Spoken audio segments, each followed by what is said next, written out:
अस्सलामु अलैकुम, डॉक्टर आतिकुर रहमान। उम्मीद करता हूँ सब खैरियत से होंगे। आज बहुत ख़ास टॉपिक हमारा है कि दांतों में ठंडा गर्म लगना, टीस पड़ना, सेंसिटिविटी पैदा हो जाना, आखिर इसका इलाज कौन सा है और आसान घरेलू टिप कौन सी है। सबसे पहले तो आपसे ये बात करेंगे कि भी दांतों की अच्छे तरीके से हाइजीन किया करें ताकि आपके दांत हेल्दी रहें और बाकी की लाइफ में आपके साथ दांत चलते रहें। अब बात करते हैं कि दांतों में ठंडा गर्म क्यों लगता है।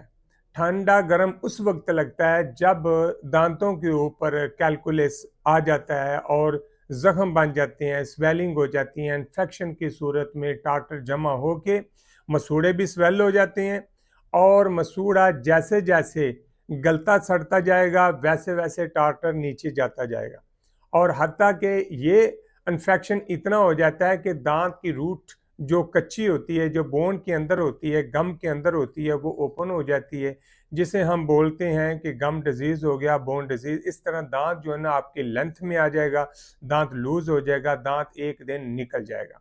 ये है इनकी साइड इफेक्ट।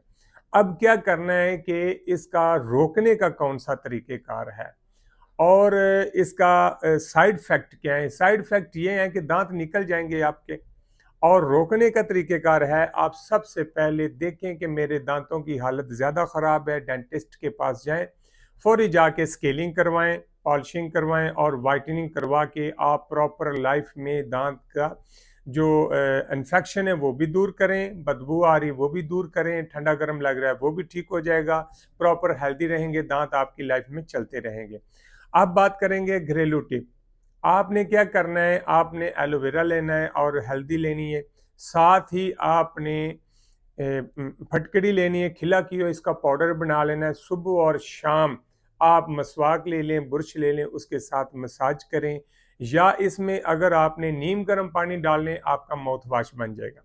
तो इसके साथ कुलियाँ भी कर सकते हैं और सुबह दोपहर शाम 3 टाइम कुलियाँ करें, 2 टाइम मसवाक या बुरश करें। इंशाअल्लाह अल्लाह पाक करम करेगा, इंशाल्लाह ये आपका टार्टर या कैलकुलस है वो भी ठीक हो जाएगा, दांतों में ठंडा गर्म लगना वो भी ठीक हो जाएगा, अगर ब्लड भी आ रहा है तो वो भी ठीक हो जाएगा, मुंह से बदबू आ रही है तो वो भी ठीक हो जाएगी। और दाग धब्बे हैं मसलन दांत के ऊपर कुछ कैविटियां बनी हुई हैं वो भी साफ हो जाएंगी। अगर ये आपके दांत बिल्कुल नीट हो जाएं तो फिर ज़रूर सब्सक्राइब करें और दोस्तों को अपनी फैमिलियों को शेयर भी करें। दांतों की हिफाजत करें, अपना ख्याल रखें। अल्लाह हाफिज़।